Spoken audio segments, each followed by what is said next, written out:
but for the showers with me.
Okay, maybe they didn't hear first time. I didn't realize the mic was off. Anyway, I was just saying, Brother Carl has lived in Rwanda, and he may share some of the experiences that he has gone through. In fact, one of the issues that by time in the morning wanted to cover is some violence in the church. If I'm not mistaken, there was a case of an Adventist pastor Conference president. in Rwanda He was the conference president. who called church members, and I'm talking of a Seventh Adventist, who called church members into the church, and the church members came, and he then asked the other people to come and massacre them. So don't think when we talk of violence, it's one-sided. It is not. It happens even in the church. I'm talking about the Adventist church itself. So please, good people, let us be aware of these violent tendencies.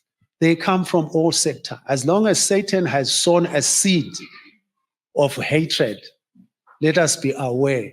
It will come from all corners. It will come from our parents. It will come from our children. It will come from our church leaders. As he said, I didn't know he was actually a conference president who actually did that. And maybe just to add on that, I happen to know Hensley Morven. He's the General Conference Under Secretary in charge of police and things. He actually trained, some of us may know him. Hensley, anybody who knows him? Okay. Hensley Morven was at the division here as PM director. He trained in Rwanda. I met him once in Mauritius when he had just escaped from Rwanda. He was still, we met at a church in Mauritius. He was still fresh out of Rwanda. But good people, as we're saying, our enemy is not the fight that we see. What we see is just a result of some bigger enemy. Let us be aware of that so that we don't see ourselves fighting. Husband fighting a wife, wife and husband and child against child and so forth. Let us understand the root cause of these fights. We are fighting wars that are not ours. May God bless you, Brother Carl, as you share your experience. Thank you. Thank you very much. Thank you. And thank you for coming this afternoon. I'm looking forward to a conversation. Is that how this church works? Oh, good. I heard a strong yeah. I have a request too. First I don't know. I think being an old man should have some privilege. This was me 45 years ago. I came to South Africa as a college student, and I went to Bethel College in what was then the Transkei outside of Butterworth, and I volunteered there for a year. and it really gave me direction for my life. I didn't really even want to go to college, university, but my parents, they kind of, pushed me, and I'm like, okay. I mean, I did okay with grades, but I was constantly asking, when am I ever going to use this? You know, that feeling. I think some of you do. And I think it's not a bad question, except if you keep asking it and keep asking and keep asking, and you can miss some good things, even though you don't know when you're going to use it. Like we were just talking at lunch about typing. Back when I was in high school, there were no computers.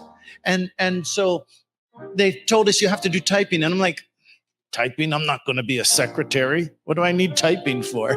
And now today, I'm so glad I know how to type with the computer, But so my journey started here. And when I was at Bethel College, I really realized, man, I love these communities. You've been talking about trauma today, and I think we all know trauma heals in community. Trauma doesn't heal alone. Trauma doesn't heal in secret. In fact, sometimes I would like it to heal alone in secret because it seems it would be less painful, and I don't want to be vulnerable. I don't want to let people know, but it happens in community. And I loved the community that I found in what was then the Transky at Bethel College. And so I said, you know what? I'm going back to college, and I'm going to be a shop teacher. I'm going to teach because I like working with my hands. I'm going to teach about auto mechanics, small gas engines, and metalworking so that, as people are developing, doing projects, construction and irrigation, generators and these things. So I went back to college with a purpose from here, and I graduated, got married a week later, and 6 weeks later came to Zimbabwe. And there was a gentleman there in Zimbabwe at Lower Gwello Mission who was teaching carpentry. Wouldn't you know it? His name is Doobie.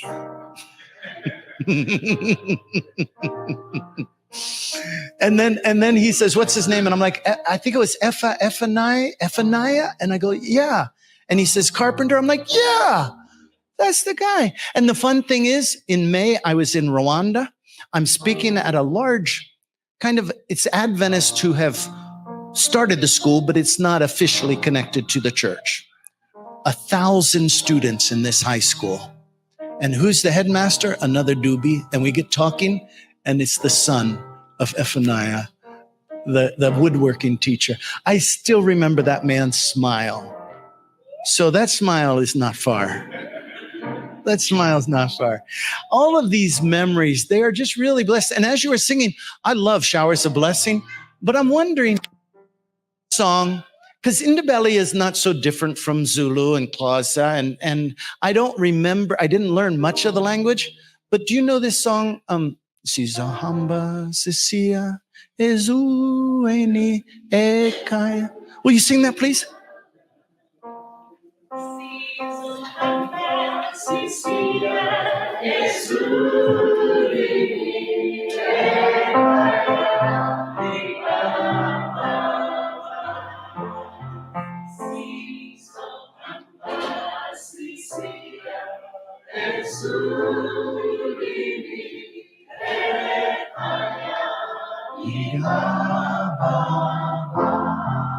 Ambanisi Kaya Ekaya Ambanisi Ekaya Ingaba. Oh, amen. Amen. Thank you. I hope you don't mind I videoed. Oh, yeah, you can tell. That just brings back so many wonderful memories. That was Lower Gwello Mission, where I remember that song from. And there were many others. We could get started on some of them. I'm going to climb up higher and higher. Anyway, we won't, but thank you very much. It really is nice. It's a delight to be with you today. As my brother said, I have some very tough stories, but I also have some incredibly beautiful stories, some powerful stories. In fact, it's often in the toughest stories that we see the greatest beauty. Those are times really of learning. We don't really, as humans, I don't think we really learn when things are easy. We learn when things are hard, and we learn when things are amazingly beautiful, like we've never seen before. And so I'm looking forward to sharing some of those stories, and I would really like to, as we talk about them, to hear some of your thoughts, because people, well, okay, this morning, I'm here in South Africa right now because the Johannesburg Holocaust Genocide Center, if you haven't visited this place yet, put it in your Google Maps, go visit. It's free to go take your children. It's not just, it is about the Holocaust, but they have a permanent exhibit also on Rwanda and the genocide in Rwanda. And what we have to learn from these, you know what they say, we don't learn, we repeat, huh? We're destined to repeat what we don't learn. And so they had a conference in cooperation with Yale University in the United States, and they invited me to be one of the presenters there. And I'm no academic, you know, I'm a shop teacher. But I did live through this horrible time in Rwanda. So while there's others speaking about it academically, I'm there speaking about it experientially. And from that, when that finished a week ago Friday, I flew to Cape Town and was speaking with the members of the Jewish community in Cape Town, and then again in Durban, and this weekend here in Johannesburg. There's a group of 560 more so in Ndaba Hotel Conference Center. Does that sound right? And I had an interesting conversation at breakfast. We were talking about Rwanda and South Africa. Comes up, you know, and the lady said, "What do you find to compare?" And while I'm not going to go deep right now, I want to go deep in a little bit. But I asked them, because, you know, Truth and Reconciliation Commission here, I said to these, there was a Black South African lady who was there at the table, who was like me, was not Jewish, was a Christian, but she was presenting at this weekend. I don't know her topic, but the Jewish community is bringing in all kinds of people to learn all kinds of things. You know what's interesting? I don't find them separating sacred and secular. I find them more of the attitude that God is in and around everything. Everything is sacred. And so anyway, I said to this lady, I said, well, let me ask you, was Truth and Reconciliation rooted in Black African culture, South African culture? Was it rooted? Is that where the idea came from? She didn't think so. Would you agree? Do you feel like the Truth and Reconciliation? Because in Rwanda, the thing that we'll talk about later called Gacaca was deeply rooted in Rwandan tradition. And so when we're looking about healing in Rwanda, I would say what I'm learning from them is our healing model rooted in our culture? So anyway, I'm getting a few thoughtful nods. I hope we'll get into more conversation a little bit later. But let me just, I really wanted to start with the idea I already shared with you. Healing comes in community. And we're going to come back to that theme again and again. Another thing that I want to just share with you at the beginning before I start, because most of the time I'm just going to be telling you stories, okay? So the other thing that I want to share with you before these stories is the concept of the difference between remembering and reliving. So just in case some of you have come and you don't know a little bit of my background, I was in Rwanda when the genocide started in 1994. My wife and I, after we went in the bedroom, we were talking, we praying, we made the decision that she would take the children to safety and I would stay. We didn't know more than 1 million people were going to be killed in the next 3 months, mostly by their neighbors. We didn't know that. We figured that we knew many people were being killed. We knew the numbers were moving into the thousands. But it's a long way from 1,000 to 10,000 to 100,000 to 200,000, 300,000. It's a long way. We didn't know all of that was coming. We figured in 2 weeks, this has got to be over. The world will not stand by while 10,000 people are killed in a single day and 15,000 the next day and 12,000. Somebody will do something we wrongly thought. And so I will share some of the stories about, number one, why we made the decision to stay and what we tried to do during that time. But even now, as I was starting to count from you, you could probably hear it in my voice. You can't talk about people like numbers. We're children of God. We're one another's brothers. We are all related. We are all made in the unerasable image of God. And we pass through trauma. And I know that's what you've been talking about, especially towards women. You know, one of the greatest inequalities of the whole history of the earth is the way men have treated women. It's probably the greatest inequality of our history. And so the idea of trauma, what do we do with it? How do we process it? How do we examine it? How do we explore? Why don't we just forget about it? Is what we often think. But we know it'll come back later. Scientists even tell us it's stored in our tissues. It's almost like it's in our DNA to our children and to their children. So one of the things that's helping me with the trauma that I experienced during the genocide, I didn't talk much about it for about 10 years. And then a film came out. Are you okay if I take off my jacket? Is that right? I start talking and I start getting warm, really warm. Actually, I didn't bring a jacket on this trip because I thought I was going to be in these conferences the whole time. And then I had a chance. So that's my brother down in Port Shepston's jacket. He gave it to me. And actually, I don't want to take it back on the plane. So I hope it can find a new home. Somebody might know somebody who needs a jacket. Anyway, freely you've given, freely you receive, freely you give. I would tell in 2004, a film came out about the Rwandan genocide. It's called Ghost of Rwanda. You can find it on YouTube if you choose. It's a tough 2-hour documentary to watch. But because I was in the country, I'm one of the people they interviewed. Teachers in America particular, and soon in the rest of the world, were wondering, how do we teach about what happened in Rwanda? It's not in a textbook yet.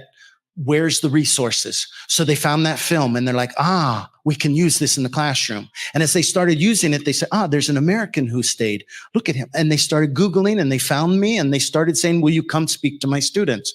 So I was a pastor at Milo Adventist Academy. Now I did change professions. I was a shop teacher and then I was the ADRA director in Rwanda. And then, the Oregon conference said, no, you don't have to go to seminary. We just want you to teach our students about Jesus, to know Jesus. And I'm like, well, that sounds fun.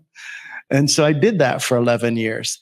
But then I got I started getting these invitations from teachers. Will you come to my classroom? These are mostly public high schools, public universities, a lot of Catholic schools. The Catholic Church is very strong in America in social justice issues. So they would invite me. And I'm telling these stories from Rwanda. And these stories are tearing me up. You get this knot in your stomach. And I got tears and I would say, man, I don't want to cry in front of people, until I finally learned this is not about you. Why would you want to talk about genocide without tears? I don't want to get to that place. But I'm like, okay, tears, I understand. But what about the knot in my stomach? And it was some years before I learned I'm going to actually do this with you here for a minute. What a counselor, I was with a professional counselor. It took me years to go to a counselor because it's like, God is going to heal you. Well, how's God heal me? Through people. How's God do anything? Through people. Huh? Who was going to comfort Jesus in the garden? His disciples. 3 times. Come on. I work through people. That's God. We work through people. People say to me, where was God in the genocide? And I'll say, where were the people who claim the name of God? More effective than asking that question is simply asking, where was love? You see, we have said, I've been doing these experiments lately in my devotions and things like that, where I replace the word God with love. You know, and in 1 Corinthians 13, I replace the word love with God. We've all said God is love. Hey, all of our life, take it serious is what I'm saying. So anyway, I went to a counselor. I don't know if I finished whatever I was saying before, but I went to a counselor and I said, look, I'm concerned that as I'm talking to students about the genocide, I'm re-traumatizing myself and maybe even secondary trauma to the students. So he says, okay, let's do an experiment. And I'm like, oh, I like experiments. And so I go and he puts a chair in the middle of the office. He says, sit here and tell a story from Rwanda that gives you a knot in your stomach. Doesn't have to be the worst, but just tell a story. So I tell him a story about a time when I got the back window shot out of my car, and pretty traumatic story. And I get a lump in my throat and some tears, and I feel this knot in my stomach. He says, okay, come on back and sit down where on the side of the room where I was sitting. So I'm looking at this empty chair, and he says, how old were you then? And I said, 36. And then it was about 9 years ago, I was 58. He said, and I was 58. So he says, what would the 58-year-old Carl tell the 36-year-old Carl? Whew. That was a heavy one for me. I thought, and then I even got more emotional as I'm thinking of, well, that's the 20-year-old Carl. Let's see if I can find you a picture of the 36-year-old Carl, my family. This picture was taken about a week before the genocide with my mom and dad who were visiting. And you can tell we were out bird watching. There's all the binoculars, my wife and our children. And so I imagine the 36-year-old Carl sitting there. And after thinking for a while, and I'm not even sure, what I'm about to tell you isn't the important part of the story, but I just tell you the whole story. But I basically said to him, I'm proud of what you did. Now, other people had told me they were proud of what I had done. And that's nice. But I had never told myself that. Because I grew up thinking, pride is a sin. Never differentiating between a healthy sense of, I was with God. And together with God and my Rwandan brothers and sisters, we were able to make a difference. Thank you for making the choice to stay. You see, what we tell ourselves is really what changes us in a positive or a negative direction. Other people can say all kinds of things, but what we say ourselves. But more important than what I said to myself that day was the beginning of understanding what I call dual perspectives. So what I want to tell you is the difference that I understand between remembering and reliving. Reliving is linear. I can tell you a story of being surrounded at an orphanage we were bringing water to, being surrounded by 50 militia guys with machine guns, certain that they were going to kill all of us any minute. And I'm on my radio and I'm calling to the UN. A few UN soldiers stayed, even though most of them left. And they're like, sorry, we can't do anything. We can't get to that part of the city. And I call the Red Cross, Philip Gaillard, a Swiss man. And he actually managed to get a hold of some police, and the police officers show up. Whew, I'm relieved to see 7 police officers. I say to the lieutenant, would you please spend the night with these children, protecting them? He looks around, he sees the 50 militia guys, and he's like, no, he says. This picture I'm about to show you, there's a 40-minute film about the genocide through the eyes of our family that we send to schools before I come to speak at the school. And so these little drawings are screenshots from that 40-minute film. So that 40-minute film is also on YouTube if you want to check it out. It's called I'm Not Leaving. But we get there with our truck and the barrels of water. We're surrounded by those militia guys with their machine guns, and the lieutenant shows up. Will you spend the night? No. We are too outnumbered, he says. You have to go back to my commander and get reinforcements. Boy, now it was a hard decision because some of the police officers had done killing in the genocide and some had not. We're all made in the image of God, but it's like, to me, the image gets almost completely erased, but never completely erased. He says, you go. And I'm like, is he just wanting to get rid of me? And he'll join these guys in killing these children. There were 400 children there. Or should you trust him and go look for help?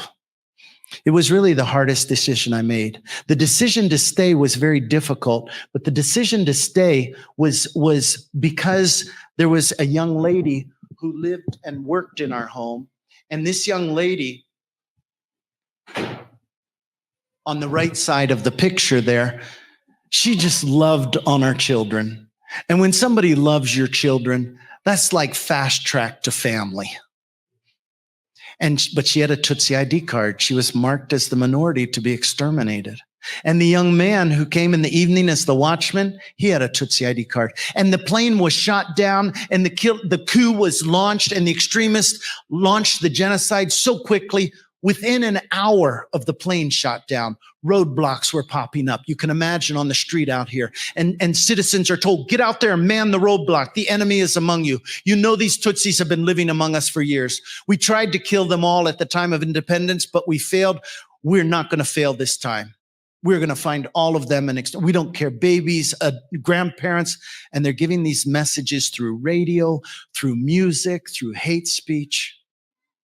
And so ever since Bethel College, to Lower Guelo Mission, to Yucca Mission Hospital in Zambia where we worked, and then to Rwanda, the people were so kind and generous to us as foreigners, so patient with us, especially when we would say stupid things and do insensitive, culturally ignorant things, always patient. And I thought, maybe now I could use this privilege they've given me as a foreigner to help these two people. So that's the heart of why my wife and I will decide. Like I said, we didn't know how bad it was going to be. We thought maybe 2 weeks, but we thought if we can save these two people, that would be wonderful. Well, it ended up that we didn't just have those two people in our house, but we also had the Rwanda Union Mission treasurer in our house and his wife. Now, they were of the majority group, so they were not marked to be killed, but they could have gone to a quieter part of the country, but they chose to stay with me in my house in the middle of the genocide in the capital city. And he is going to be just the most, he's like Jesus with skin on. He is going to be giving me all kinds of wonderful advice and wisdom. She has a lovely sense of humor. I mean, she really cracks me up. But she diffused violent situations. She bought food from the thieves so we'd have something to eat. I just can't imagine getting through the genocide without her. And one morning after breakfast, I'll say, Pastor, it's been 3 weeks. I'm glad we're still alive, but we got to do more. Say, if you're going to do any more outside the house, you have to build a relationship with the people in power. And so with his advice, I will go and talk to the colonel in charge of the city. Later, after the genocide, he'll be hunted, captured, tried, convicted of all of his crimes of genocide. But he will also, I will enter into a relationship with him, almost like a friendship. And he will give me a travel permit. He'll tell me about several orphanages that I could help bring water. The biggest orphanage, the one I'll come back to that story where we were surrounded. That biggest orphanage, children were dying from diarrhea. They just needed water, maybe a little bit of medicine. Try to find some food for them. And so that was our work during the 3 months of the genocide. I'm working together with my friend Gasikwa. Those two men on the left were ADRA workers. We were building schools and operating clinics in the country. Now, it's kind of interesting as you look at that picture. The top left corner, Dawson, with his son, he had a Hutu ID card. His wife had a Tutsi ID card. Gasikwa down below, Hutu ID card. Wife had a Tutsi ID card. Damas at the bottom right, director of the orphanage, Hutu ID card. His wife had a Tutsi ID card. You see how much there was. This is not a story of one tribe who hates another tribe. This is a story of political manipulation. Somehow convincing people to see the enemy in their neighbor.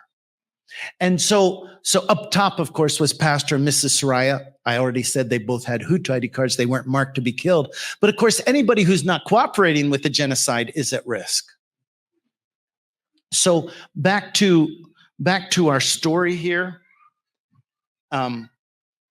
where we're surrounded by these guys. I will decide to trust that lieutenant and go look for help. Did I say it already? I tell these stories so many times, I forget what I said. This was the hardest decision for me of the whole genocide. The decision to stay was difficult, but clear. Clear, and I made it together with my wife. So it wasn't just me alone. This day, the decision to leave the children at the orphanage and go for help was not clear. And I was making it on my own. And the young brother of the orphanage director, 25-year-old young man, he's standing right there saying, please don't go, please don't go, please don't go. He is crying. As soon as you go, they are going to kill us. Please don't go, please don't go, please don't go. And I say to him, Jean-Francois, I think I have to go. We have to trust this lieutenant. If I don't get help, I'll come back. But of course, I might come back to a massacre.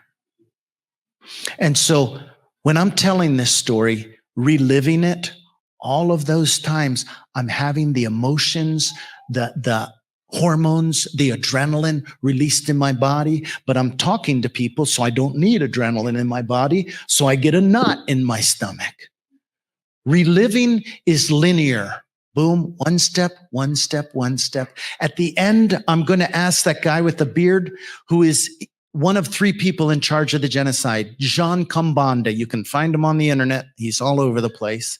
They killed the prime minister, and the extremists put that guy in. And the secretary of the colonel, who was out of town, the secretary will say, ask the prime minister, ask that guy to stop a massacre when he's orchestrating the extermination.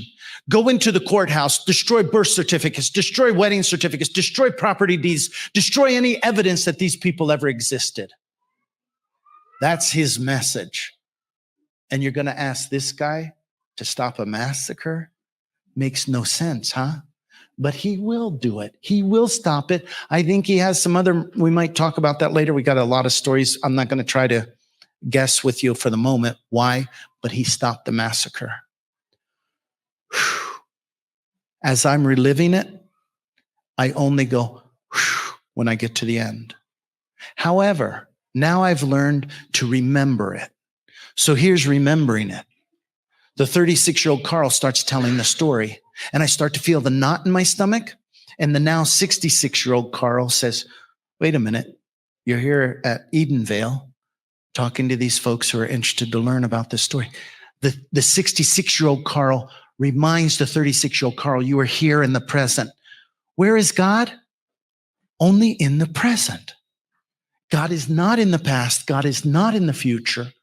Well, God was in the past when it was the present, and God will be in the future when it's the present. But this is why we freak out with fear and everything, because we go in the future and God's not there. And so when I tell myself, you are here, it's August. Yeah, that's right. It's August 2024. And you're talking to people in email. You see how the 66-year-old can help the 36-year-old stay present? This is not, I have no knots in my stomach anymore when I tell the stories. And if I start to get one, I remind myself, breathe. This story, it ends with nobody get killed. So I remind myself that at the beginning of the story. You see the difference between remembering and reliving? And I'm not as sure that's all of it, but I'm giving you 2 parts of it. One, reliving is linear, and we're trapped in that as we relive it. Remembering is free to hop, that nobody gets killed. You're here in Edenvale. Remembering helps us access the tools we have now, like we know to breathe. You familiar with the idea of the amygdala and the fight flight, right? Let me give you another story, and then actually, Okay, look at the time. I'm glad you don't look at the time, right? You told me we're an event-based group. We're an event-based group. Because I want to get to the last part of this, not the last, but the ongoing part of this story. But so wait, what was I just talking about? Okay, I was going to give you an example of we have tools, now that we can use with trauma and things like that, and the brain, fight, flight. That's where we were. Okay, the president's plane is shot down, the coup is launched, and the extremists start the genocide Wednesday night. Thursday, a gang comes to our gate. I don't know why they're targeting us. I mean, they killed Belgian UN soldiers to get rid of the UN. Maybe they think we're Belgian. They want to get rid of the foreigners. I don't know, but these neighbor ladies here, this is a better one. This is an actual picture. Two of the neighbor ladies. The lady on the left was our son's best friend's grandma. These ladies come out about 8 o'clock at night, dark. You know, you're by the equator. The sun goes down at 6, comes up at 6, dark fast, light fast. And they start telling these guys with their weapons, you can't go in that house. Their kids play with our kids. Telling stories about taking someone to the hospital in the middle of the night. Just little acts of kindness. So here's the way I am now looking at this story. The brain scientists tell us that right here in the front of our brain, the prefrontal cortex is all the good stuff. Empathy, logic, creativity. But when we get triggered, the amygdala, or what this one scientist calls the downstairs brain. So I love this because I'm like, I can't always remember prefrontal cortex and amygdala. And I'm talking to other people and they're like, amygdala, what did you say? But upstairs brain, downstairs brain? That seems pretty easy to me. I like that. And so these guys who are at our gate to attack our family, they're in their downstairs brain. They're in that fight flight part. Basically, the upstairs brain is offline. You want to talk to them about logic and empathy? Sorry.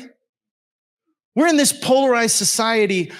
I don't know about South Africa. I have my guesses, but boy, in America, Republicans and Democrats and oh my goodness, start talking about all this polarized stuff.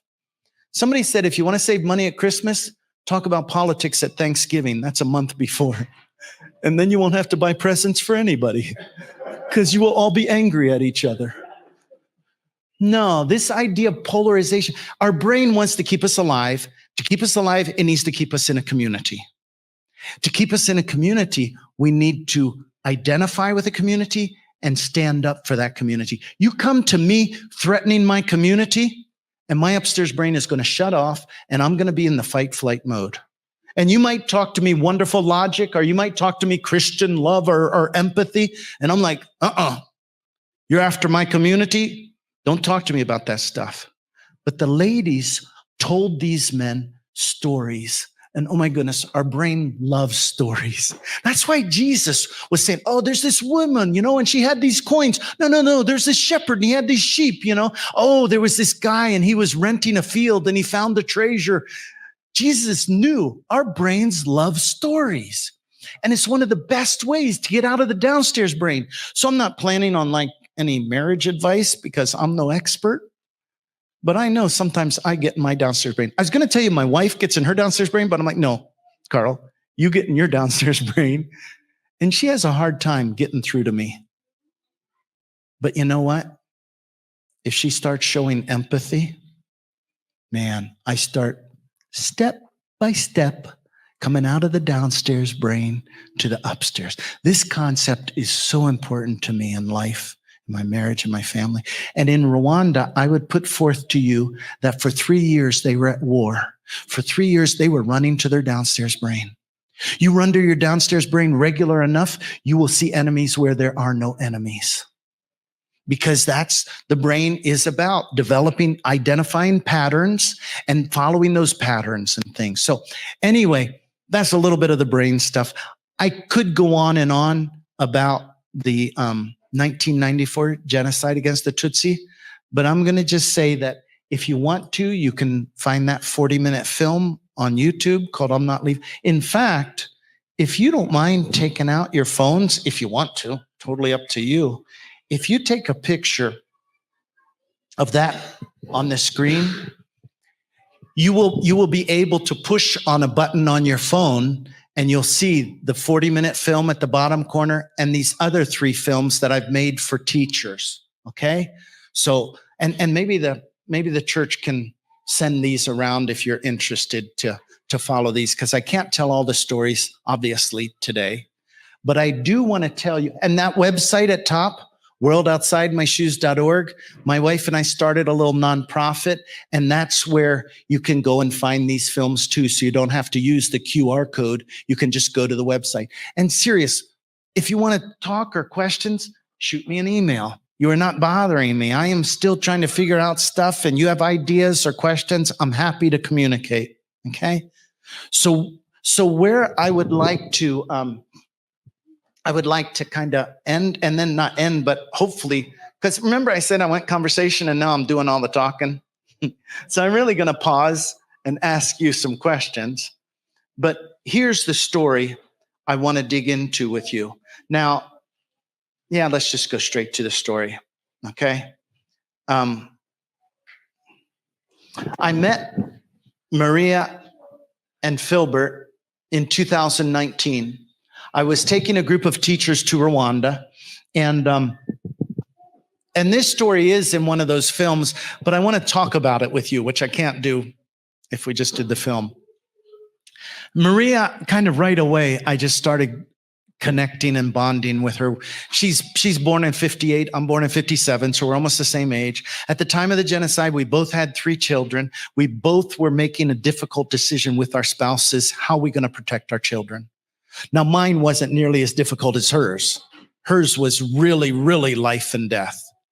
And she and her husband will decide that they will split up. He will take the 2 little boys and she will take the little girl, with the idea that maybe a neighbor will hide or feed 2 people or 3 people, not overwhelmed by 5 people. A lot of families in Rwanda did this at that time, all, of course, to protect your children. It will work for her, she and her little girl, but her husband and sons will be killed. Philbert was 18 at the time. And I'm not trying to be dramatic, okay? Let me just tell you straight up front, like I'm not trying to surprise anybody or anything. Philbert was 18 at the time, and he was in the gang who killed her husband and sons. And so as soon as I heard that, man, I was in trouble. I could just see him as only a killer. She had not only forgiven him, but she had reconciled with him. This is 25 years later, okay? This is not next year. This is not 2 years. This is 25 years later. I don't know how many years before they reconciled. What she did tell us is that when he got out of prison, she didn't want to go anywhere near him. Understandable. He didn't want to go anywhere near her. Understandable. But what she wanted more than avoiding him was to know where her husband and sons were buried. She didn't know, and he knew. She says that was the turning point in our relationship. The day he helped me find where my husband and sons were buried. Now, that's not the only thing he did, huh? She and her daughter had trouble keeping up the crops, planting and harvesting. He would come and bring people to help plant, to help harvest. Now, when she said that, I'm sorry, I'm not proud of this, but I'll confess. She said that, and you know what I said to myself? That's the least he can do. She says, he does things for me like my sons would have done if they were alive. I'm sorry to say, but in my mind, I said, yeah, well, if he wouldn't have killed them, they would still be here to do it. You see how I was stuck in 1994? Even though it was 2019, I was stuck I was defining him by the only thing that I thought I could define him by, was his crimes. She says, he came to me often and apologized. You know what I said? And this is all in my head. You know, I'm not saying this out loud. This is all in my head.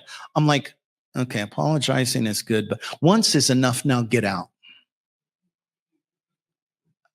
That is an ugly heart that I'm talking about. But you know what? Lately, I've realized that wasn't my heart. That was my false self. The false self that I've constructed since I was a little boy. My parents told me what I should be. My church told me. Everybody told me. And I constructed a false self without knowing that Christ was in me. I thought it was just me. Oh, and like, so Carl, you can exist outside of Christ? No, nothing exists outside of Christ. Everything, John says the word, everything that was created was Christ. So as she's telling me this story, I'm just really not doing well. And then it gets worse for me. She says, when a little girl grew up. Okay, wait, before I tell you that part, because that part has just really made me angry then. It doesn't now, but it did then. She says, in prison, when he was thinking about confessing, other prisoners threatened him. We will get you. We will get your family because your confession will get us in trouble. And even with death threats, he went ahead and confessed. And she said sometime later, I don't know how much, but sometime later, he went after those other guys in the gang, wouldn't stop until they confessed. Kept going after, wouldn't stop until they came to her and apologized. So her little girl grows up and gets married. They don't just invite Filbert to the wedding. They ask him to play the role of like an uncle, the MC at the wedding. Yeah, I'm like, in 2019, we had a wedding in our family. And I hear this, that was in January. This is in June. And I'm like, way to ruin a wedding. Huh? To invite that guy? Okay, look, if you have to invite him, put him in the corner somewhere. Don't put him in the middle. Because why? I'm stuck in 1994.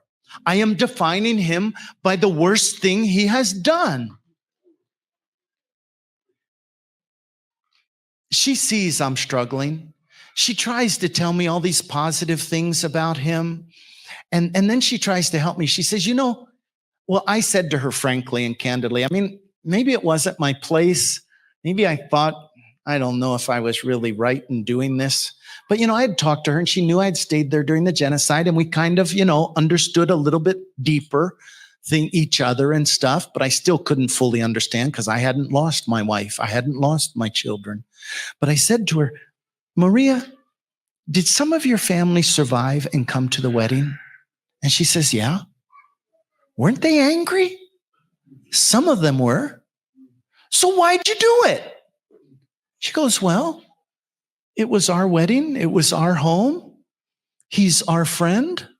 It's our choice. You see, healing is not the work of somebody else. Healing is our own work, but not alone. It happens in a community. It doesn't happen in secret. Maria knew her healing was her responsibility. And man, she was making the tough calls and the tough decisions. Sometimes I would bet, I don't know for a fact, but I would bet when he maybe first came to help her plant, she might have thought, oh, couldn't there be somebody else, right? Why not him? Does it have to be him? But maybe, poverty is tough. And so she says to me when she realizes I'm struggling, and she says it was our choice.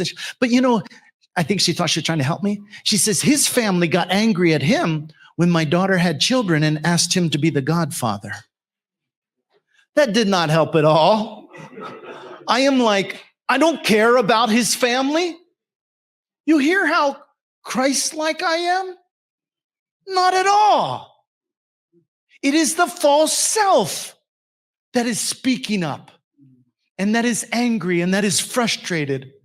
The true self, I'm not in touch with the true self, even though the true self, Christ, is in touch with me. Christ nothing can separate me from the love of God. Nothing can separate me. And so later, as I'm journaling, I come up with two things that God helps me learn and understand. Number one, I'm saying, Carl, what is wrong with you? Why every time she said something positive, you come up with something negative? What is your problem? And as I'm writing, when I journal, I write to God. I say, dear Father, dear Holy Spirit, dear Jesus. I write to all three, and sometimes I write to one and the other and stuff. And anyway, that's a whole nother story. But, journaling started for me with writing scripture in one color and my letter to God in another color. And it's continued to change and morph. I could open my phone and show you journal. I'll take a section of scripture and I will make short little phrases to look at. I'll change their colors because I really want to steep my mind like a tea bag in hot water. I want to steep my mind in the truth. And so I'm writing to God and I'm like, God, what is my problem? Why am I saying something negative every time she says something positive? And God, it's not like a voice I could hear, but I know it was from God. He said, you know what? You believe that if you say something positive about somebody who's done something terrible, you are diminishing the crime and you're diminishing their accountability. Now, I just brought that from the subconscious to the conscious. In the conscious, I'm like, something's wrong with that. That's not true. If Maria says something positive about Filbert, do you think she's diminishing the crime he committed? Do you think she's diminishing his accountability for it? But me, the outside observer, I'm the one who's criticizing. I'm the one who's judging. And I'm judging based on false ideas. The false idea that you don't say anything good about somebody who's done something. Man, it happens in marriage, okay? It's not a crime, but it's like you're afraid if you give in a little bit here, you say something a little positive, you're going to lose the argument. And when did marriage? You're going to lose any way you think of it if you're fighting. She loses, you lose. You lose, you lose. So anyway, number 2, when I'm journaling, I say, here's the second problem, God. Why, not just why can't I see anything positive about him, but how is Maria doing this? How is she doing it? And then I think back as she's telling me all the positive things about this man. One after another after another. And then she kind of crowns it all by stepping out. I put her in the spotlight. I'm asking her all kinds of questions. She steps out of the spotlight and she puts Filbert in the spotlight. And she says his family got angry at him when he agreed to be the godfather. You see, I don't know how many years it took her to place herself in his place. I sure didn't want to place myself in his place. But I think that is, I don't want to say it's the only way, but I think that is one powerful way to break free from anger and what I would call one thing thinking. This idea of defining somebody by the thing that bothers us the most about them. Brian Stevenson's an amazing man. I look up to him so much in America. He works with people wrongfully charged on death row or wrongfully sentenced on death row. And I love his statement. He says, we are more than the worst thing we have done. And I love what another person says. They say, you know, what you do matters, but you matter more. What we do is not who we are. I know that's what the world says. And even I think we've interpreted certain verses in the Bible to say that, but I don't believe that anymore. What I do is not who I am, because who I am is in Christ. Who I believe everyone is in Christ, but it's covered up. We don't know it. We think that, you know, no, I'm this piece of trash or something. Anyway, I think my hour is far past. So the last point, first one, I think I'm diminishing their crime and accountability. Second one, put them in the spotlight. Step out and try to see it from their perspective. So I'm going to give you, boy, I hope this doesn't put you to sleep, but I'm going to give you a little science lesson that has meant so much to me to really believe people can change, because we often don't believe people can change or heal. People can change or heal. So here's my little science lesson. I hope this makes sense to you. And this is in a film that I had up there already. So if you find it and makes sense, you'll hear what I'm saying now. You'll see that like a 17-minute video, I think it is. 17-minute video. Okay, neuroplasticity is how we store information in our brain. We make a new path that says 8 times 8 is 64. We're constantly making new pathways in our brain, okay? You've been making new pathways about me. I thought of an old pathway, Siso Hamba, Cecilia, and you sang it. You reinforced that old pathway. I recorded it. I'm going to share it with my wife. That pathway is a beautiful pathway in our brain. So we have all these pathways in our brain. When Philbert gets out of prison, I would put forth to you that Maria had pathways of anger, confusion, bitterness, loneliness. This is just me trying to understand. I don't know Maria's brain, okay? It's just me trying to understand with the idea of neuroplasticity. So she's got all of these brain pathways. When she sees them, she keeps firing them. But then the day comes when he helps her find where her husband and son are buried. And she starts to build new pathways in her brain. God made us this way.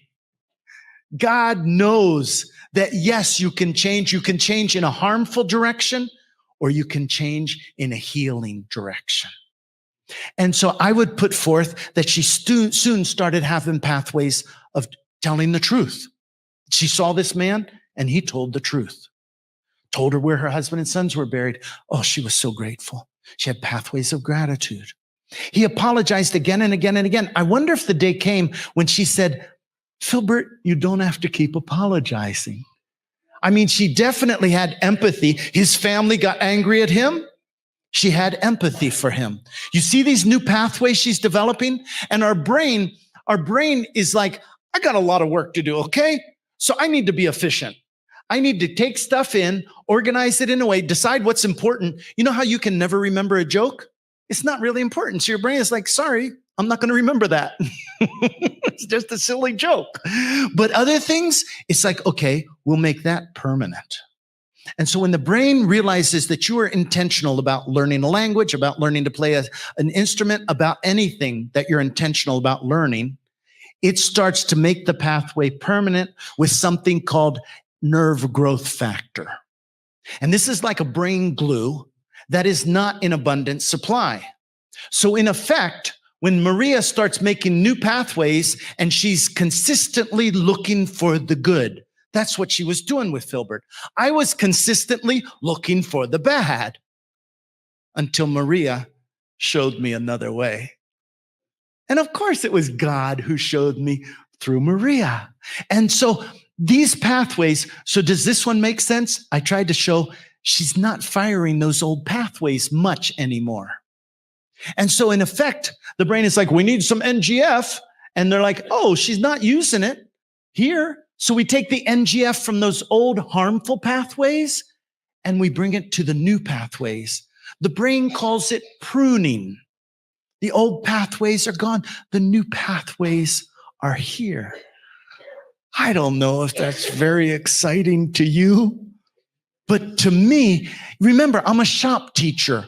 I want a framework. I want to understand, how do we change? How do we heal? And I believe that is such a perfect and such, to me, a useful tool, because I also was resistant to forming new pathways. But Maria kept at it. And then I started journaling and talking to my father. And my father's like, you know what, Carl? You got this pathway that says if you say something positive about somebody, they're a lot, it's, minimize the crime. And you got this other pathway that doesn't want to see it from their perspective. And so for me, I really do believe, well, look at the way he looks at her in that picture, huh? This lady has given him his life back. He has so much gratitude towards her. And at the end, when she saw how much I was struggling with my anger and stuff, it's like her final word to me is, it's wonderful to be part of making someone beautiful again. And Philbert is beautiful. Ah.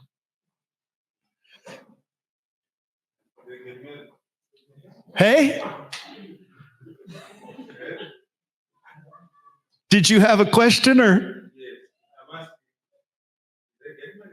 No. He's like a nephew. He's so much younger than her. But they are like family. I know it's like, when will this thing ever end, right? And you know what? Sin and harm is like that too. When will it ever end? And it even gets to genocide. And we just are destroyed. We cannot imagine. How can we do that as humans? But in Christ, there is a transformative power. The part that I hope you will check out in these videos that I put up there for you, and the things that are on the website, is how Rwanda set up more than 2,000, what was it? 2,500 community courts.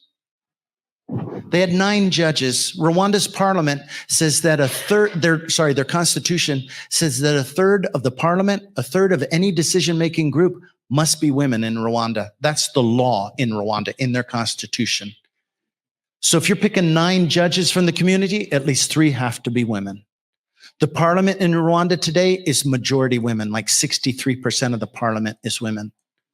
If you want a fun, exciting thing to do, search on YouTube, Gender Equality Rwanda.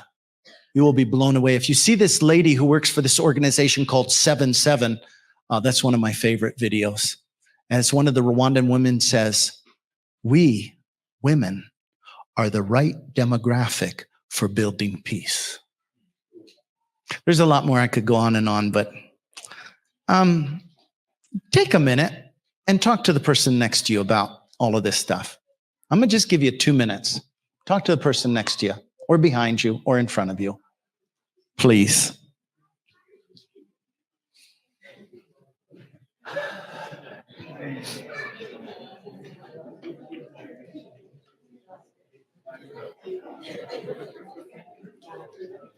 Can I pick on you guys? She's not making eye contact. It's like, if I don't make eye contact, maybe he won't talk. Okay. I love your music, but I'm a little time hard in hearing. When you started you told about that pastor was a president who called people to the church pretending as if, they are being sheltered in the church. Then he called those people to get them to church. Please tell me, where is he now? Okay. The interesting thing about stories, it's like they say, you have 10 blind men trying to describe an elephant, that story. And the story is kind of different from all different perspectives. Now, I have heard the story of him inviting people to church, but the one that I think I've heard more frequently, and I think might be more accurately, has 2 parts. One, he went to a church where people were already gathered, because people naturally gathered in churches. Beforehand, churches were off limits to killers. Churches were a safe place. Now they weren't. And he went to this church with government officials. So right now, I'm tempted to relive. I just looked out the window and I thought about this being a church in Rwanda. And I thought about somebody coming in the driveway, your conference president, with government officials, and picking 5 or so people out of the church, taking them to safety, and everybody else gets killed. So the people are saying he is obviously in alignment, in collaboration with the killers. The second part of the story that I've heard is that there were some church members hiding in a baptistry in the church when he was preaching. And they didn't know they were hiding there. And they testified that he preached, telling the church members, this is the work of God, to kill these people. And so whether he was inviting people to the church, or whether he was preaching, go out and kill them, there was enough evidence with, and in regular court systems, man, they want a lot of evidence where there is no doubt. Now, there were many people, missionaries and other Rwandans, who were in a big group to defend this pastor and say, no, he never did it. He never did it. He never did it. I worked with him when we were building schools. We were building a school in each of the 5 conferences. I liked working with him. He was get it done type of guy. He's like, oh, look, I'm past retirement age. What are they going to do to me? Let's get it done, you know? And I was like, yeah, instead of recognizing how important the process was, not just building the school, but I had a lot to learn.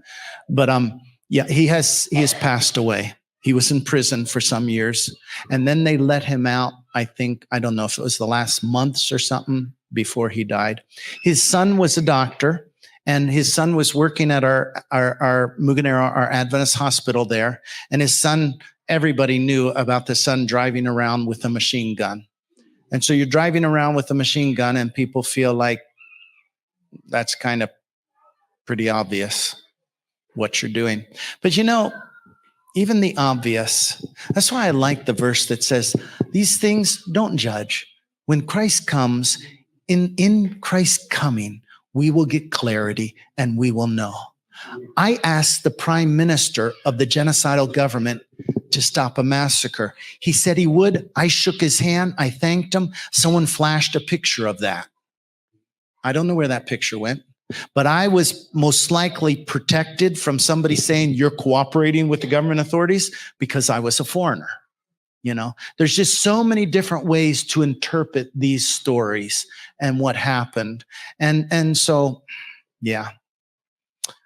Was there another thought or comment from this? And we will dismiss soon. Please, sister.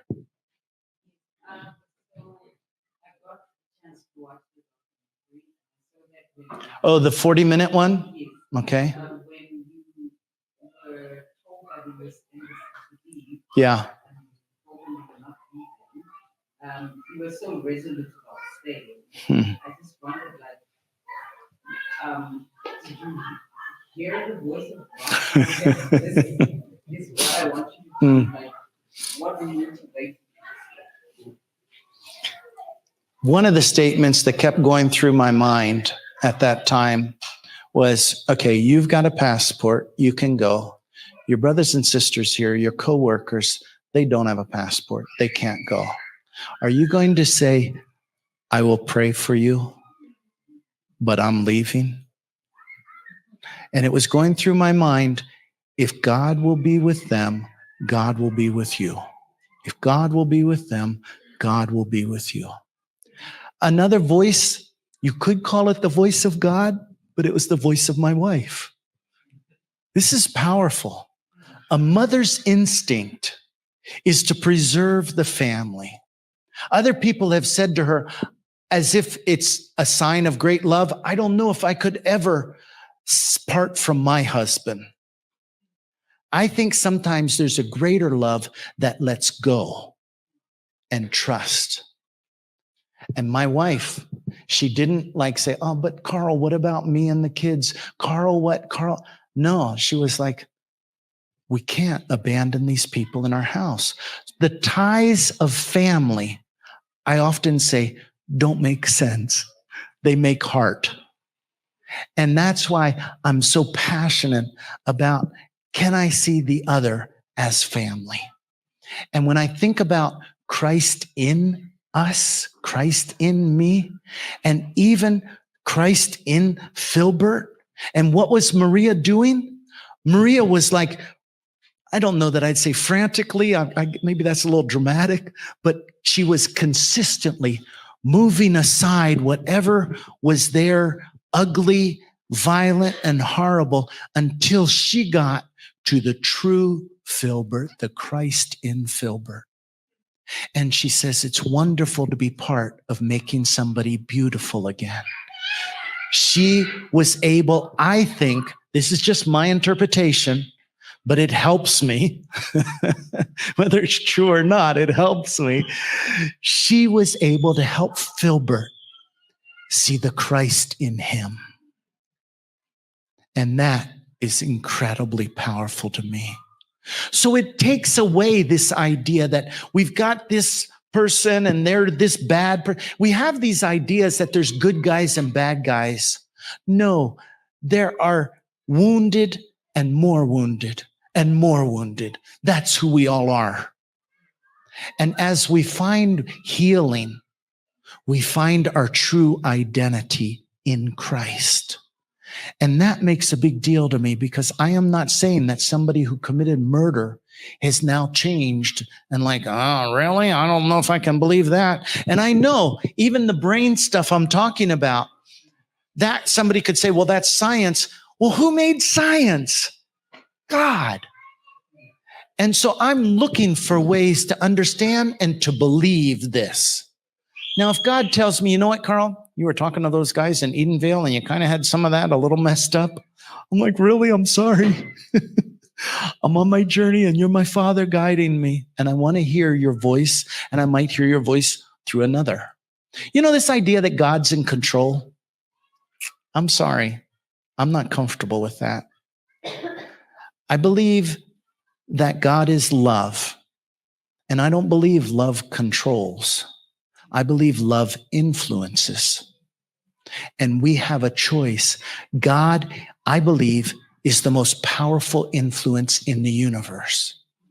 And I'm okay with people saying God in control universally, but in day-to-day things, you want to tell me God's in control and you saw a genocide? What kind of control was that? But if you say that God, and I believe, is the source of love, and love is the greatest influence in the universe, on our planet, but we still have the power to say no. God never takes away our power of choice.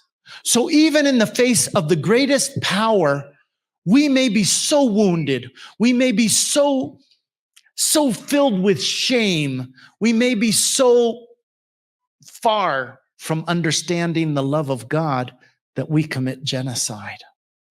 And God doesn't stop us, but God will bring out people like my friend Gasikwa. I told you the stories about the chickens, right? It's so fast. They come to kill the people in his house, and instead of shouting at them and telling them, you know, what's wrong with you? You know, these people's kids play with our kids. You should be ashamed of yourself. Instead of driving them deeper in their downstairs brain, he comes out and he offers them. Where did I go? Right past it? Come on, where are you, Gasikwa? Right there. He offers them chickens. Huh? You've come to kill the people in my house and maybe even my family. And I'm thinking, it's hard to find food right now, isn't it? Do you want some chickens to feed, to help your children? Wow. That's love, like, blows my mind. Blows my mind. But that's the influence of love, the most powerful influence. So again, I might be wrong. Maybe God is in control. But right now, what makes sense to me is that God is more of an administrator who guides and directs through influence, not through manipulation, fear, or any other controlling type of thing. So please, are we recording this thing? Camera? It's okay. It's all right. I might. Because people might say, oh, did you hear that guy? He said God's not in control. I did say that. I'm not sure I'm right. I think God, if you want to use the word control, if you really love that word control, God controls through love, which isn't really control, I don't think. It's influence. And we've seen in the Bible, throughout the Bible, where people resist the influence of God and they do horrible things. So I'm not even sure that was your question. I think I started off on a pathway. Yeah, please. Thank you so much. I've got a question. Earlier in the presentation, you mentioned that a particular church is quite active when it comes to social justice issues. The Catholic Church. Yes. I just want to maybe pick your brain on this. How should the church be involved as an institution in social justice issues? I know some churches have issued statements when things have gone wrong in the world, but we seem to be silent and not heard in that respect. Is there a place to be issuing statements? What's your take? I would like to see us come together in small groups and discuss it and form our own statement. And if then we're able to take that as a small group and maybe talk with our elders, talk with our pastors, say, does this make sense? Why is this important to have a statement? What is the message we want to communicate? You see, for me, the bottom line of anything theology or religion or statement or anything that we do, the very bottom line is, does it make me a more loving person? Now, if this statement makes me feel better about myself, I don't feel guilty anymore, that doesn't sound like it's making me a more loving person. But if the statement is like, I feel so wrong that we have not spoken out, and this is an injustice we must speak out about, and you courageously speak out, that might make you a more loving person. So you understand how your example, making a statement, is it making me, my community, a more loving community, a more loving person? Am I coming to understand the character of God better? And if the answer is yes, keep moving forward. I hope that is helpful. I like this not to be a Q&A, but a Q&R, question and response, because I don't have the answers. But please, brother.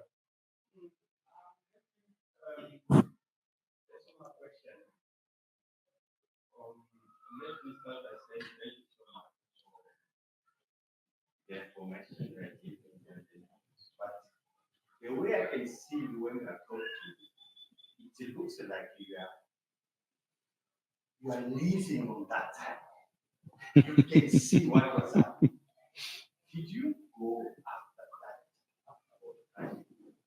Personally, did you go on post-traumatic stress? Yeah. One of the family, and how did you come? Yeah. No, thank you for asking. And you're right. Sometime I might be fooling myself that I'm just remembering and I'm not reliving. But one of the things that's my guide is kind of a strange one, but it's a knot in my stomach.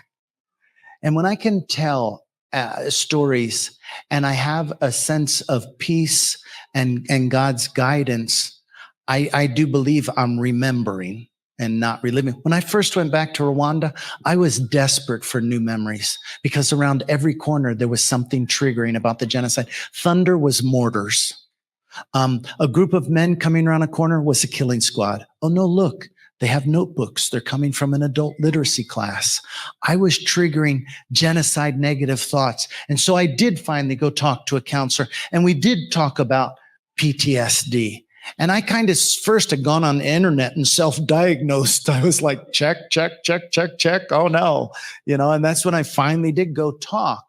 And I even this last May, we're 30 years later, no, 29. It was not this last year, a year ago. I went to a specialist. It was Zoom to a specialist about PTSD and a therapy they call EDR. And we did some of that therapy and we talked, and she really feels like I am okay. Now, I don't know what okay really looks like, but I know what not okay looks like. And that is that knot in my stomach, that tension in my, and that sense of just anxiety that's there. And I don't, especially since I first said test driving Christ in me, a kind of what I consider a radical version of Christ in me. There's been a peace, there's been a joy. I intentionally, for years, and I don't do it as regular now as I used to because I think it's more of a habit. I kept a gratitude journal. And that gratitude journal, I think it's very hard for cynicism, which is also part of PTSD, to coexist with gratitude. And so there was a time 16, 17 years ago, 18 probably, I started thinking, I am too critical of my wife. And that, I think, is part of PTSD, the stress, and you start doing that critical stuff. So I started every day writing on a little note something positive that I admired and appreciated from the day before. So I'm starting new pathways in my brain. If it was really good, I'd put it on the bathroom mirror so she would see it, you know? And then I'm like, why am I just doing it with my wife? Why don't I do it with my kids? And so I remember that morning that I started, okay, I'm going to write down something positive from yesterday about my kids. And I thought, and I thought, and I thought, and I couldn't come up with one thing for any of the 3 kids. And they're not bad kids. It was me. I was like, have you done your homework? You know, have you cleaned your room? Have you all these parent things instead of the good, looking for the good and the beauty of them, rewarding that curiosity, rewarding that generosity that they showed, the thoughtfulness that they showed and things like that. So developing those habits have been, I think, crucial too in the healing journey. I don't know how long, but I don't know if it's ever finished. But I do know that I am, I look forward to every day.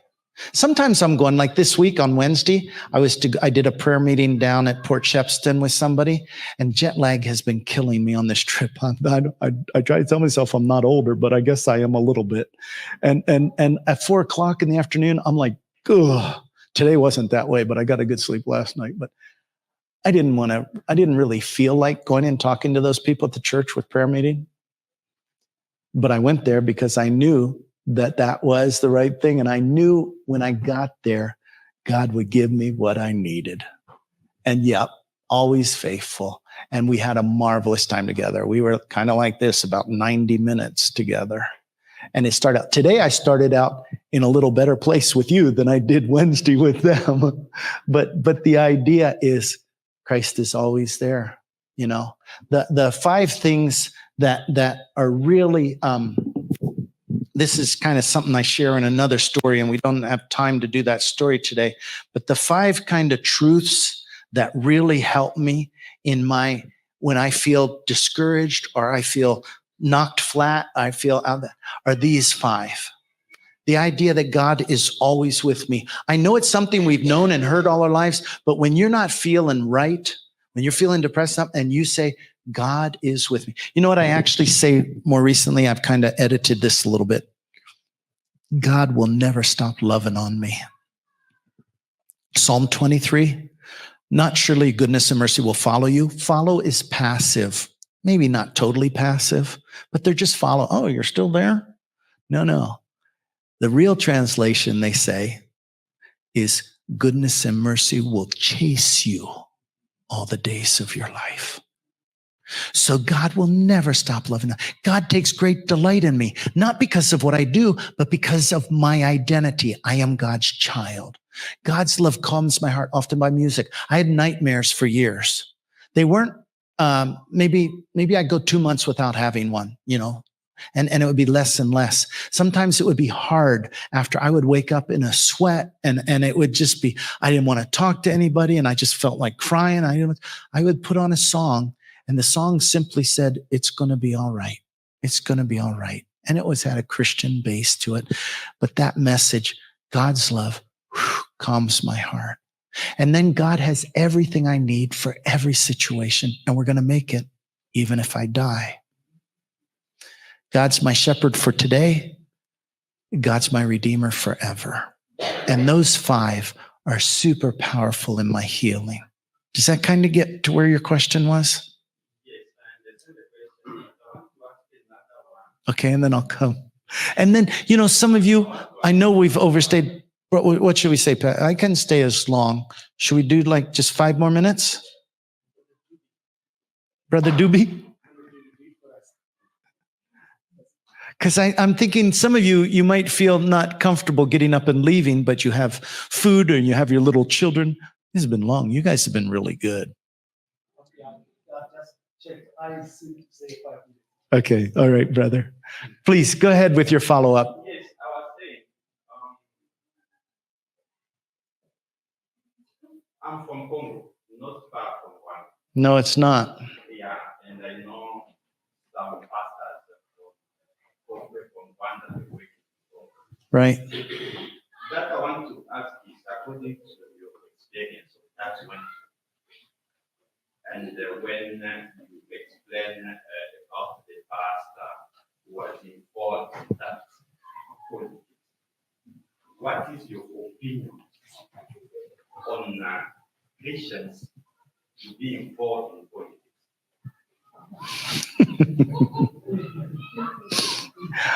I'm going to come back to the same answer I gave this brother, because I think there should be some Christians in politics. I think we should be involved in wherever God leads us. And so if my involvement makes me a more loving person, if my involvement helps me to understand the character of God more clearly, go for it. But if my involvement leads me in pathways of power, manipulation, and deceit, get out of there. Thank you. The brother in the back, and then I'll come to you, sister. Please. Thank you, Pastor. I just want to take this time of opportunity on a personal note to appreciate you coming here and to let all these things on the personal of the capacity of who you are. Yes, I'm so blessed. Praise and thank God. Thank you. Thank you for the presentation that was presented in the morning, and now I'm just trying to bring my own thoughts, substantiating on what you say, bringing the part of Christ. And the standard is high according to the way of God. So now it's a blessing that we are here, churches is collectively. We are blessed that we are here on Sabbath day, the Sabbath of the Lord. So adding to what you are saying, I wanted you had your own personal experiences, and it is a blessing to us, even unto me, because we face different things and encounter different things. Fights at home, murders, muggings, there's a lot that's going on in the world. Yeah. But now we need to be in Christ. It is about a great controversy. So all these things that are happening in the world, if we don't discern and find where we are to be found, then we'll be partaking on the side of evil. Because there are other issues in church, in the communities, at work, anywhere else. But one is to stand upon Christ's principles and his word, and his faith, and his Holy Spirit, and everything that comes with his qualities. Remember what he says in the book of Romans, chapter 12, going from verse 17, 18, 19, 20. He said, it is I who avenges. So whatever fights that happen in the world, genocide, wars, anything is not of God. So now, from a Christian point of view, we need to, even if we can partake and be part of that, we need to overcome and do the light of Christ. So now the point is, look, he says, if we can look around at home, at work, here in church, do you have someone that you can call your enemy? Yes, if you have an enemy, lo and behold, the Bible says, feed your enemies, bless them, feed them. If they are thirsty, give them water to drink. So the bar has been raised so high that we need to overcome all the things that are surrounding us in the communities and all anyway, so that before Christ comes, we need to overcome so that we may enter heaven. It even says in Ephesians 4, verse 5, 26, 27, be ye not angry, because you may sin. Do not give the devil a foothold, and do not let the sun go down once you're still in your anger. All these are encouragement from Christ, whom we need to follow and do his will. Because without that, we'll never overcome, because we still have all these anger issues, enemies, we don't talk to each other, and little petty things that we even do here. We need to overcome that, because that is what is likened unto the kingdom of heaven. Overcoming even anger issues. There mustn't be any enemy around us. If they are, let's give them and bless them. Thank you. Thank you, brother. Can I add just one tiny piece? You know, the bar is high.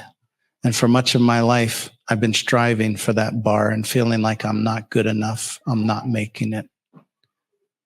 I think that my part in overcoming is embracing the truth that Christ is in me. And then the fruit comes. I don't tell the apple tree, you've got to do better with these apples. The fruit comes naturally when the roots are deep in this idea that in Christ I live, I move, I have my being, my identity. And then I think the change comes from the inside out. Thank you. Sister?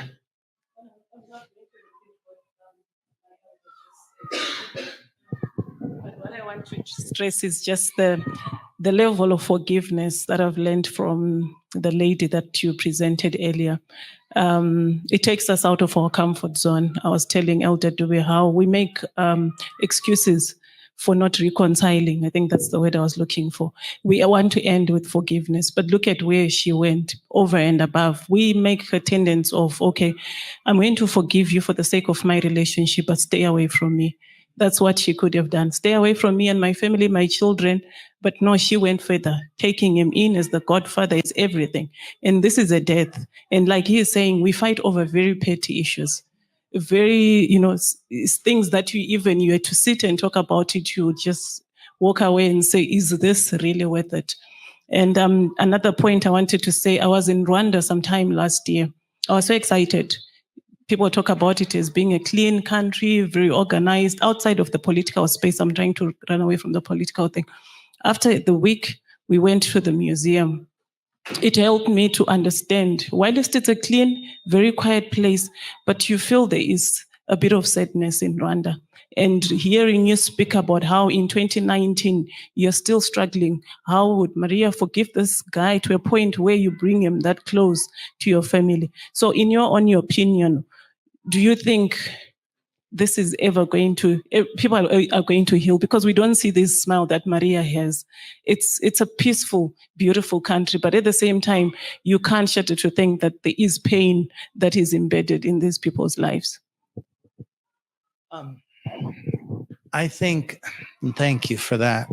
And that museum is a really powerful experience to go through, the Kigali Genocide Museum. One thing that I think you maybe really relate to that makes a lot of sense to me, I think about the Rwandan diaspora. Maria is facing things every single day, hour of every day. People who live outside the country, they don't. They don't see the beauty and they don't see some of the frustrations. Well, they do, because the internet is there.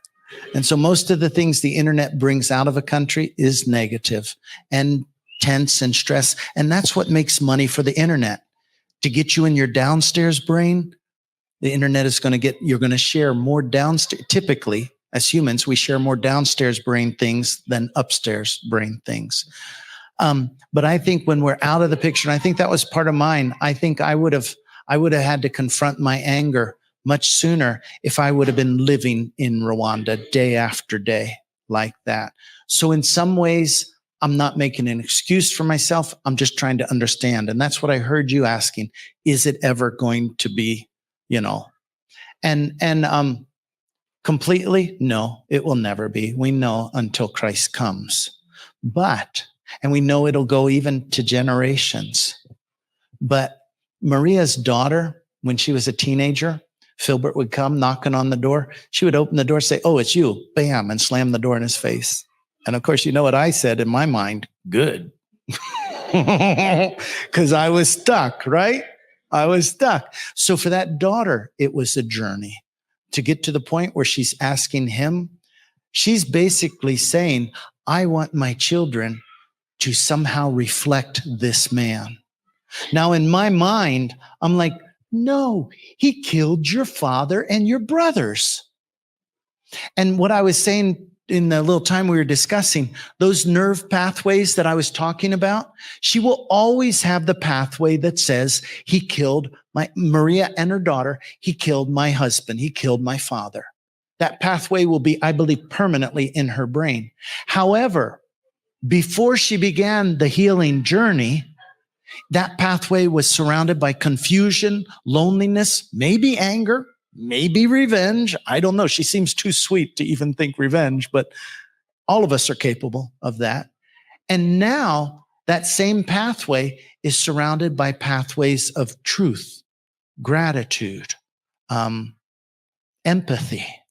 So you see how that pathway could lead in negative, harmful ways when it's surrounded by loneliness, bitterness, and stuff. But that same pathway is now potentially, again, this is my imaginings. We haven't measured her brain, or we haven't given her a big questionnaire or anything. This is just me imagining. That pathway is a source of awe and wonder.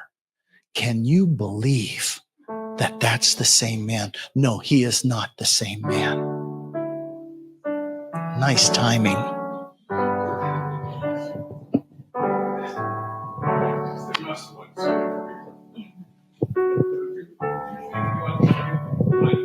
Don't you think what? Yeah. No, I don't. I honestly don't. Because you can go through there, whether it was, tribalism, I'm not minimizing it. Anything that can divide is of evil. And it can be religion, it can be tribe, it can be economic, it can be race, it can be all these different factors to divide. I put forth that the politicians looked for the crack in society, and there was a tribalism crack, a flaw in society, but it wasn't a flaw that I believe would lead to genocide. Because all of our societies have these flaws in them, and they don't all lead to genocide. But when somebody starts intentionally fanning that little spark, that could be, if it would have served their purpose. There was a flaw in the society between the North and the South in Rwanda, but I don't think that would have served their purposes as well, or they could have tried to fan that one. There was very little flaw with religion. They were all kind of Christians, although there were Adventist and Catholic and other Protestant denominations. But I can appreciate, but not as much as you, the power of tribalism. And so I might be wrong, but you did ask me what I think. And I still, and you know why that is so useful to me, because I can write off tribalism as not my thing, but I can't write off politics as not my thing, because I am living in a political society in America, and my actions do make a difference. So I'm saying this is the lesson I want to take from this story. This is the one that applies to me better. If a lesson of tribalism applies to somebody else better, I'm not going to say you're wrong. Okay? No, thank you.